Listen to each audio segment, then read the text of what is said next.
முன்னாள் பாரத பிரதமர் தெய்வ திரு ராஜீவ்காந்தி அவர்களையும் அவர்களுடன் பணிக்கு சென்ற காவல்துறை அதிகாரிகளையும் கொடூரமாக குண்டு வைத்து அந்நிய நாட்டு கைக்கூலியாக செயல்பட்ட பிரபாகரன் அவர்களுடைய புகைப்படத்தை தமிழகத்திலே பயன்படுத்துவது இளைஞர்களுக்கு தவறான முன்னுதாரணத்தை ஏற்படுத்தக்கூடிய செயலை கண்டித்து பாரத் இந்து முன்னணி சார்பிலும் ஆதி சிவசோழர் குழுக்குடைய சார்பாகவும் ராஜீவ்காந்தி அவர்களுடன் பணியில் இருந்த அனுஷா காவல்துறை எஸ்பி அனுஷா அவர்களுடன் டிஜிபி அலுவலகத்தில் இன்று புகார் மனு கொடுக்கப்பட்டது. நடவடிக்கை எடுப்பதாக உறுதியளித்துள்ளனர்.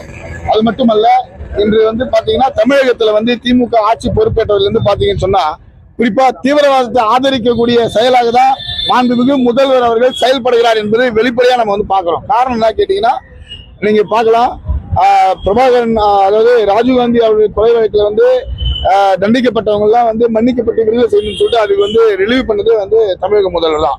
அது மட்டும் இல்லாத அவங்களை கட்டி அணைச்சதும் தமிழக முதல்வர் தான். இது மிகப்பெரிய கேவலமான ஒரு விஷயம்.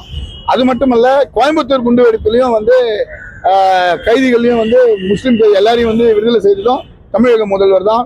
இப்ப திரும்பவும் பாத்தீங்கன்னு சொன்னா தடாரகின் கூட சேர்ந்து சீமான் அவர்களும் புயல் சிறையில போய் பாக்குறாரு. இதெல்லாம் ஏன் சொல்றேன்னு கேட்டா, இதெல்லாம் முன்னுதாரணமா கொண்டு வராங்க.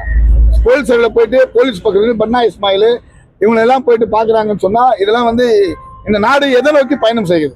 இதெல்லாம் ஜனநாயகத்துக்கு மிகப்பெரிய ஆபத்தை எடுத்து வைக்கும். தமிழகத்துல தீவிரவாதத்துக்கு இளைஞர்களை தயார் பண்ணக்கூடிய செயலாகவே இச்செயல்கள் அமைகிறது. இது போன்ற செயல்கள் நடக்கக்கூடாது என்பதற்காக தான் தமிழக காவல்துறையிடம் புகாராக கொடுத்திருக்கின்றோம். தமிழக காவல்துறையும் நடவடிக்கை எடுப்பதாக உறுதியளித்திருக்கிறார்கள். அதை நாங்கள் நம்புகின்றோம்.